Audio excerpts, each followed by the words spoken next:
సంతు మన Indian parents and education system కలిసి స్టూడెంట్స్ని స్లేవ్స్గా మారుస్తుందిరా. నాకు తెలుసు ఇది వినగానే కొంతమందికి కోపం వస్తుందని, కానీ ఇది నిజం రా. ఎందుకు చెప్తాను విను.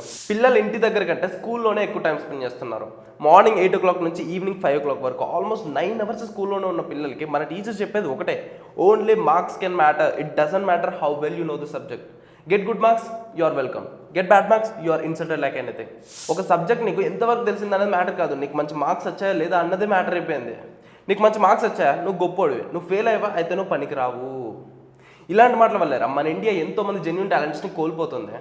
ఒక చిన్న ఎగ్జాంపుల్ చెప్తా విను. నా కజిన్ ఒకతను మంచి పెయింటర్. వాడికి చదువు పెద్దగా ఎక్కలేదు, కానీ వాడికి గీసే ప్రతి పెయింటింగ్స్ యానిమేషన్లో ఉంటే మనం చిన్నప్పుడు చూసిన ప్రతి కార్టూన్ క్యారెక్టర్ని అద్భుతంగా గీస్తాడు. అరే వాడు 7th classలో ఉన్నప్పుడు పీసీలో యానిమేషన్ డ్రా చేశారా. కానీ వాడి టాలెంట్ని వాళ్ళ పేరెంట్స్ పిచ్చి పిచ్చి బొమ్మలు వేయడం ఆపేసి నువ్వు చదువుకుంటేనే ఒక డాక్టరో ఇంజనీరో అవుతేనే నీకు రెస్పెక్ట్ వస్తుంది, డబ్బులు వస్తాయి అని డిస్కరేజ్ చేశారు. ఒకరోజు వాడు ఎంత బట్టి రాసినా కూడా ప్రతి ఎగ్జామ్ ఫెయిల్ అవుతూ వచ్చాడు. నేను అడిగా, రే నీకు యానిమేషన్ ఇంట్రెస్ట్ ఉంటే ఎవడి మాట పట్టించుకోకుండా నీకు నచ్చింది నువ్వు చేయరా అని. దానికి వాడు ఏం చెప్పాడో తెలుసా, లేదురా నేను మా అమ్మ నాన్నల్ని బాధ పెట్టదలుచుకోలేదు, ఎలా అయినా ఎగ్జామ్స్ అన్ని పాస్ అయ్యి ఒక మంచి జాబ్ కొడతానని అన్నాడు. అది విన్నాక వాళ్ళ పేరెంట్స్ వాడిని ఈ లెవెల్లో బ్రెయిన్ వాష్ చేశారా అనిపించింది. ప్రజెంట్ ఇప్పుడు వాడు ఏం చేస్తున్నాడు తెలుసా, ఒక చిన్న కాల్ సెంటర్లో 12,000 జీతానికి పనిచేస్తున్నాడు. వాడికి ఉన్న పీసీ నాలెడ్జ్ అంతా ఎక్సెల్ రికార్డ్స్ ఫిల్ చేయడానికి వాడుతున్నాడు.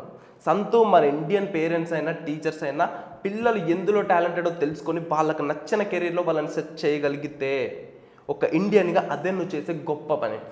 ప్రజెంట్ ఇండియా స్టూడెంట్స్ సూసైడ్ రేట్స్లో అన్ని కంట్రీస్లో కంటే టాప్లో ఉంది. ఒక్కసారి స్టూడెంట్స్ని కార్పొరేట్ కంపెనీలకి స్లేవ్స్గా మార్చడం ఆపి చూడండి, ఎలాంటి చేంజెస్ వస్తాయో మీకే తెలుస్తున్నాయి.